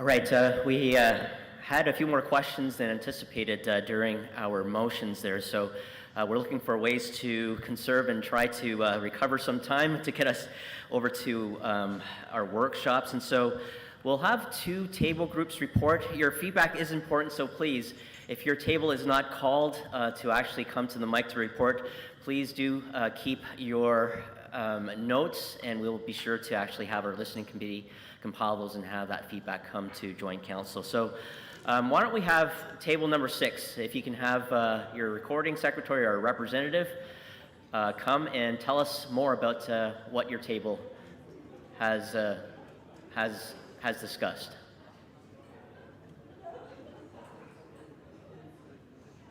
Okay, how about we come back to table 6, or are you? Okay, Andrea, thank you.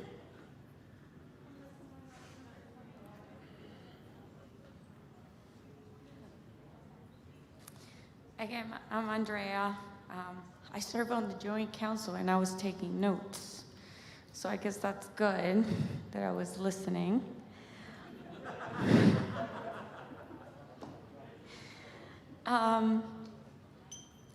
There was questions about what exactly we needed to discuss since there was nothing very controversial in this report.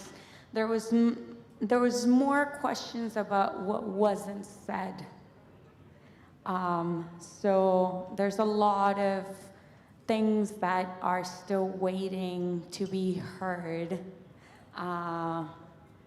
regarding, for example, staff and budget and the decisions about staffing have to do with budget. And so,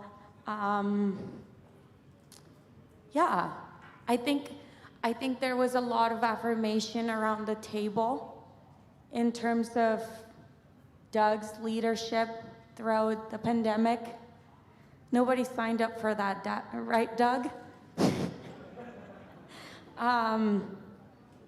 And naming the staff for Mennonite Church Canada. Thank you, Doug, for doing that.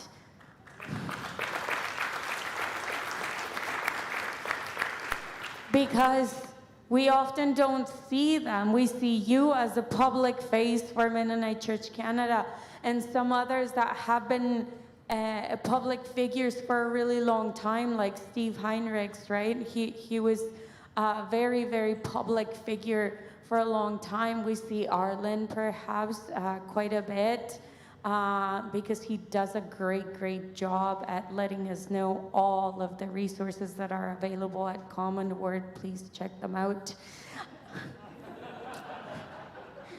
But, you know, Ana Sara is also a lovely, lovely person that serves Mennonite Church Canada.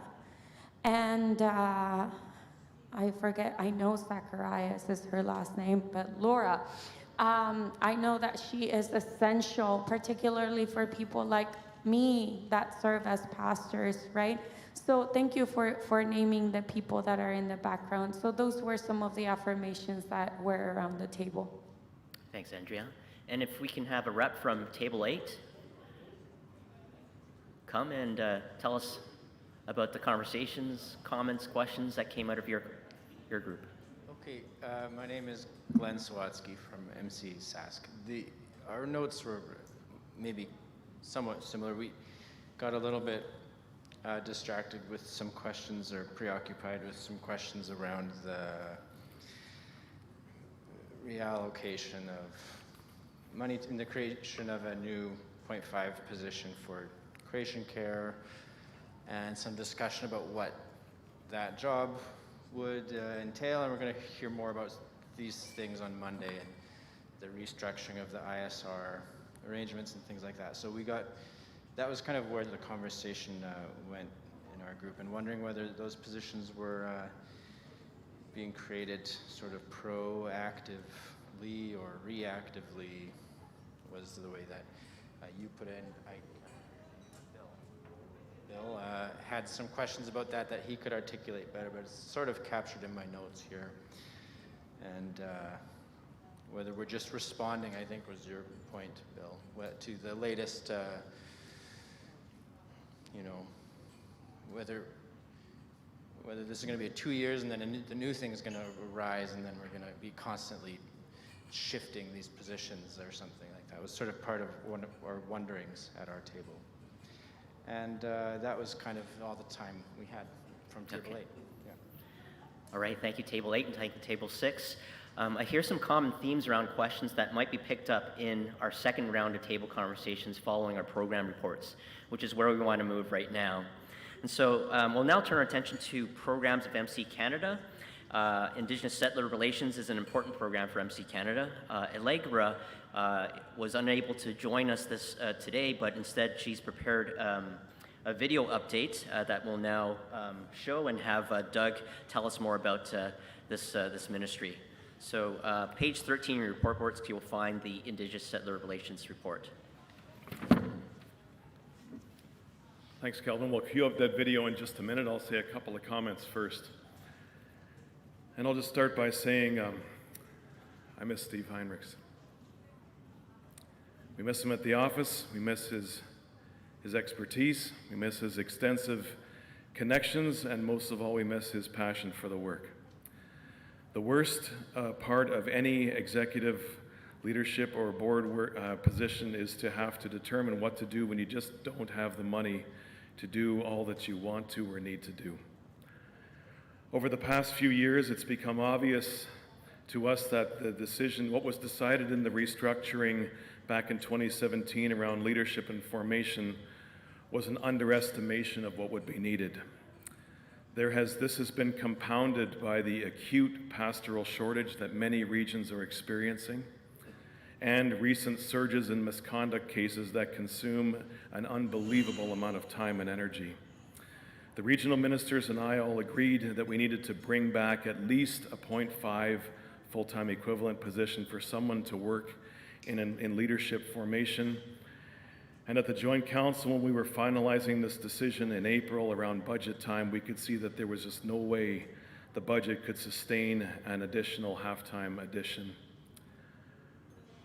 Another discussion that was happening several months previous, back to September, in fact, was a desire from the regions to have the Indigenous Settler Relations roles shift the focus to assist regional relationship building and empowerment.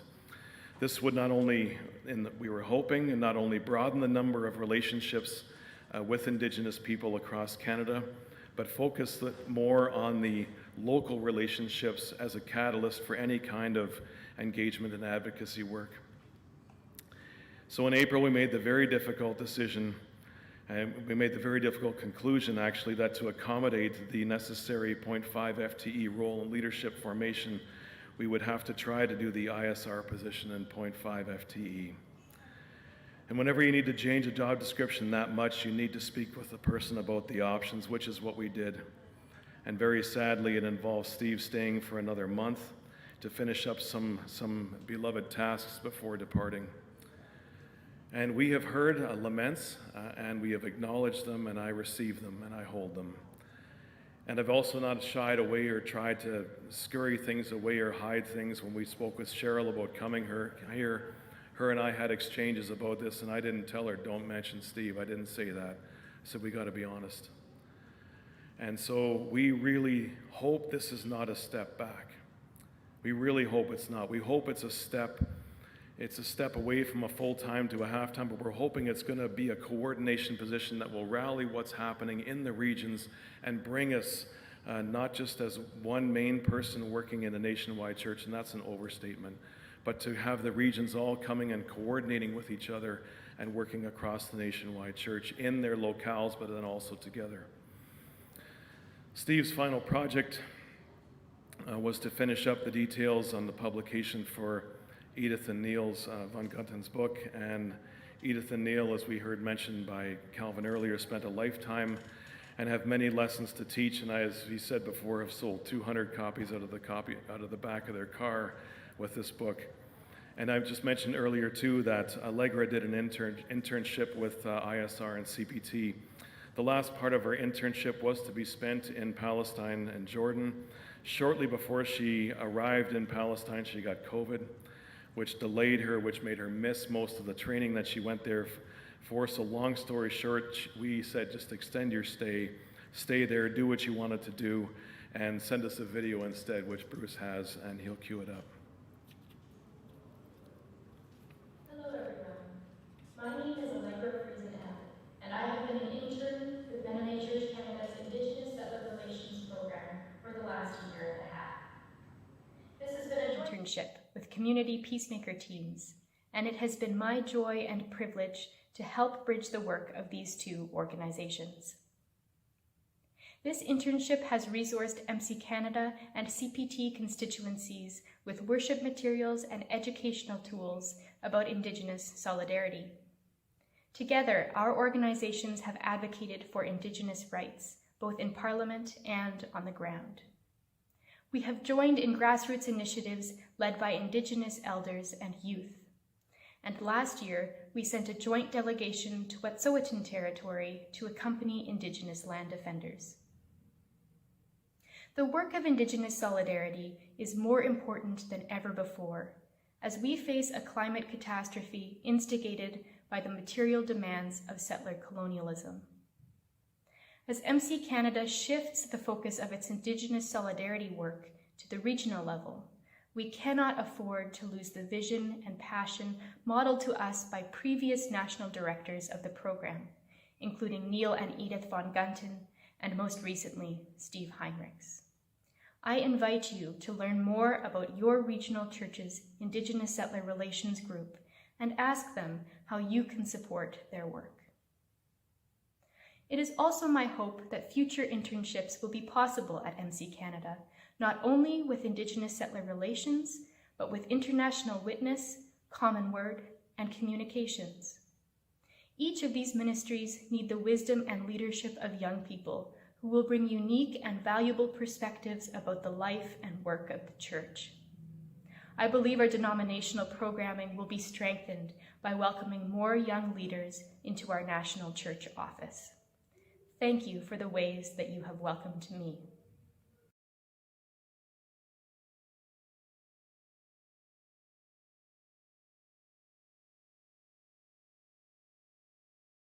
Pages 10 to 12 of your report book, you'll find the International Witness Report. And I now invite Jeanette Hansen, Director of International Witness, to come forward to bring us highlights of this ministry.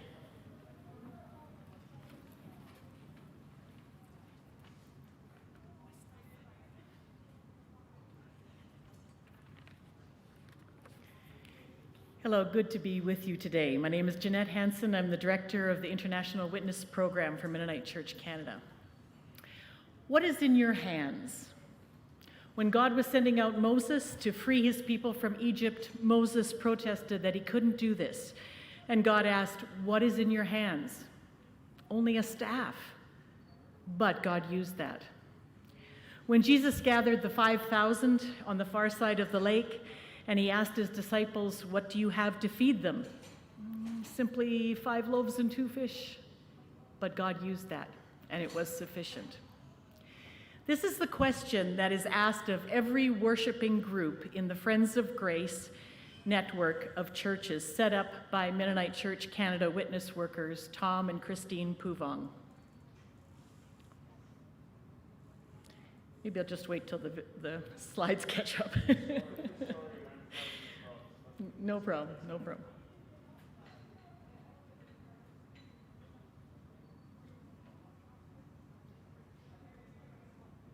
It's fine, I can just keep going. They can imagine what it looks like. The question of what is in your hands is asked of every worshiping group in the Friends of Grace church network that has been set up by witness workers Tom and Christine Pouvong in Thailand.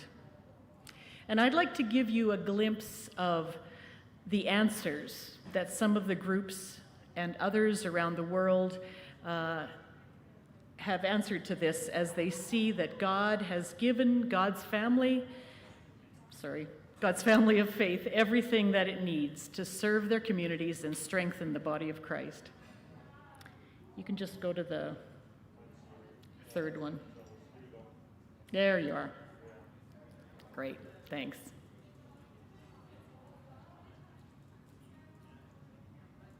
Great. So the first thing, what is in your hands? Bamboo. Bamboo to build a shelter for young people in the Royet Church in Thailand. It's a shelter where young people in the church accompany their friends who are recovering from addictions as they find healing and hope. What is in your hands in Hua Hin in Thailand?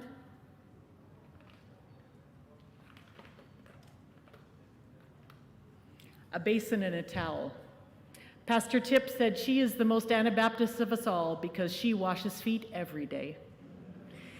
She is an elder in a house church and a massage therapist, building community with other therapists in a Thai tourist town.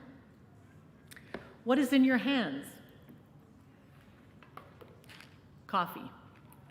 For many of the peace and reconciliation teams trained by witness workers Lakan and Lakambini in the Philippines, peace and justice means sustainable agriculture and fair trade products.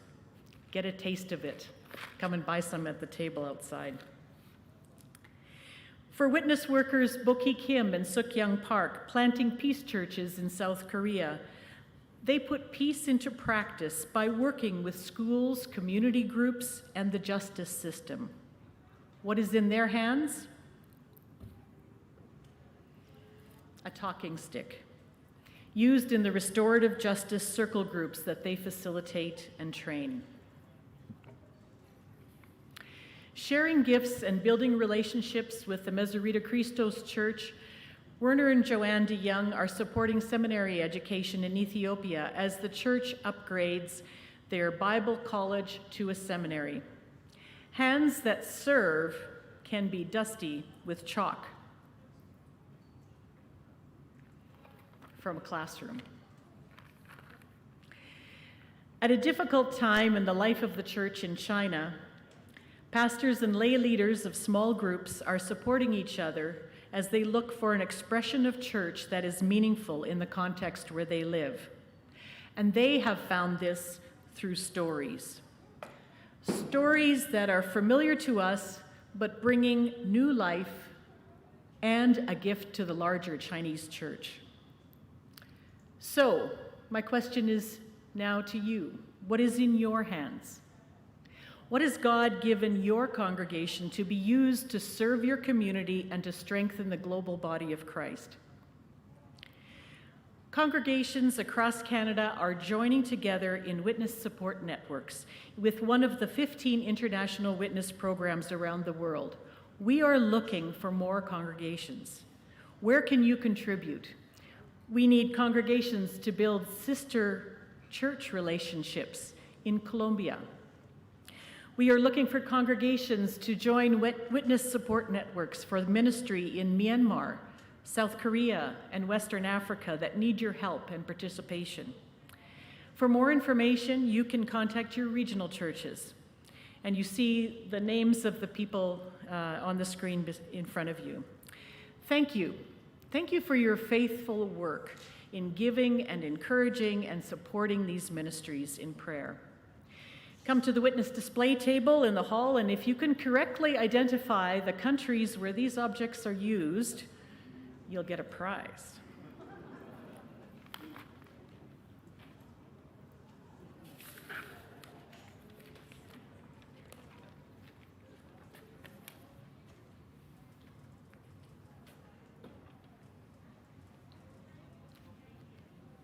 Thank you, Jeanette.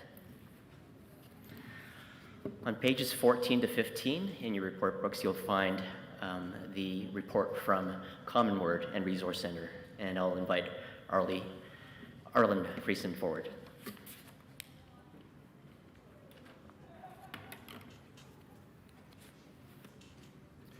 Good afternoon.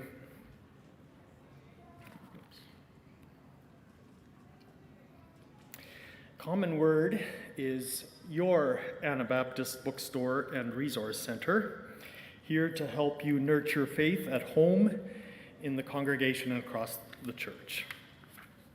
That means we search for materials for you to buy or borrow or access online that reflect and help shape the conversations we're having at the congregational, regional, and nationwide levels.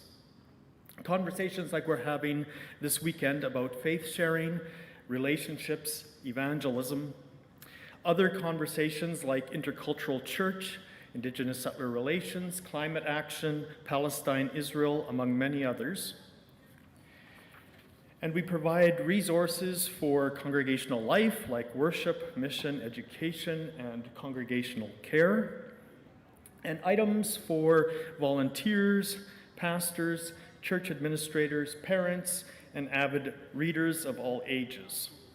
And we provide all Mennonite Church Canada resources, from program areas to finance to joint council documents. And items for your home, devotionals, inspirational reading, fiction, biography, and much more. And I've said nothing about our frozen pizzas or Thai curries. You have to come to Winnipeg for those. We have an incredibly robust website, commonword.ca, terrifically dedicated staff, a team of 9 volunteers, and a host of close partners, all working together to equip you with resources that help nurture faith and strengthen Anabaptist identity. As I note in my written report, Common Word is an aggregate collection of Anabaptist materials from many partners, kind of like a one-stop shop location for your resourcing needs. So, are you occasionally lost in a sea of millions of resources, wondering how the Anabaptist community has spoken into the conversation? We can help. Borrow a title and have it shipped to you free. Link your congregation's website to Common Word, or ask for a tailored RSS feed. Follow us on social media, receive our curator email, search our downloadable resources, find materials in 40 different languages, contribute an original song, a video, a podcast, a visual or textual resource, or a scripture photo for our new Visio Divina project. We are privileged to field your questions, to learn of your recommendations, and to receive your resource contributions. One pastor recently purchased their full book allowance at Common Word and decided to donate it all back to our library so she and others could all benefit. Another pastor, during her sabbatical, developed our Visio Divina practice, an exercise of linking photography with scripture. And her creations are available through Common Word with an invitation to try this spiritual practice yourself and to submit your own creations for others to use. Many congregations have borrowed items in bulk, 12 different titles at a time, to supplement their own libraries or to feature topical materials during a worship or education series. Some have purchased gift cards for pastors, perhaps for Christmas or during Pastor Appreciation Month in October. Many choose to borrow instead of purchase to avoid unnecessary accumulation. Others regularly check our website for trusted recommendations and offer their suggestions as well. There are many ways to be in conversation, and we welcome those discussions. COVID has been challenging for all of us these last years. Common Word, too, has lived through various incarnations. I'm grateful that overall we have done remarkably well through the pandemic, balancing budgets, remaining open in different capacities, extending our reach with increased shipping. Thank you for your continued engagement.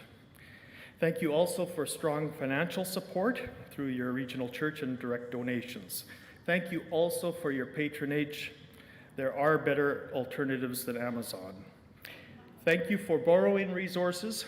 There's nothing better than finding a free book at your door. And thank you for supporting the creation and dissemination of digital materials, over 7,500 items presently, that reach untold numbers across the global church and are the impetus for important partnerships like Together in Worship as one primary example. As we look toward the future, the need for faith formation resources that shape our collective identity is arguably greater than ever. Who are we post-COVID? Who are we post-Christendom? Who are we in this existential climate crisis? Common Word is well positioned to be an important conversation partner while the church is reimagining itself and reaffirming the gospel in our new contexts. We are a source of Anabaptist and related faith formation resources chosen specifically for you and your congregations to buy, borrow, or access online. Please stop by our display tables to chat, and thank you for your continued support and engagement.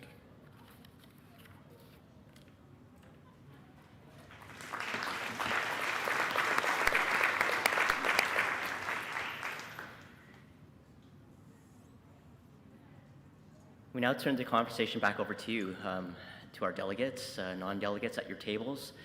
And we invite you at your tables to respond to the discernment questions that are presented on screen. Once again, we ask that at your tables you record comments on the notepads distributed with your table number and today's date. And once again, we'll have our listening committee assist us in collating and collecting and compiling the feedback. So we give ourselves,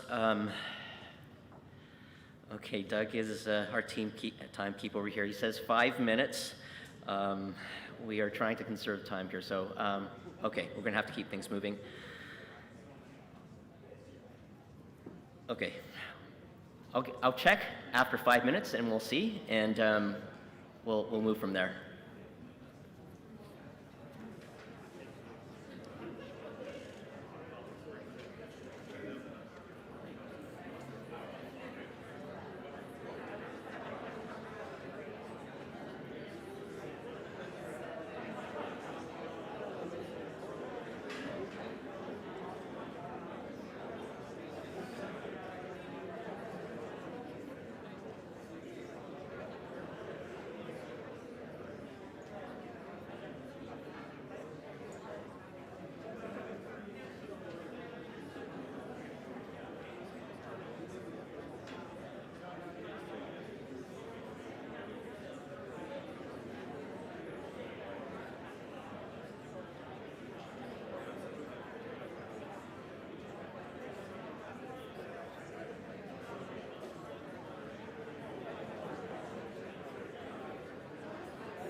Okay, I'm just getting some feedback, and we're registering some of the concerns of not having sufficient time to process this. And so, based on council and some conversation, we're going to move most of this conversation over to Monday so that we can have, we'll find some time on our Monday agenda to actually allow more time for this conversation. To get us back on track here on our schedule, we're running a little bit late. I'm just going to perhaps invite Brenda up, and we'll move into announcements, and then we'll then follow up with our workshops.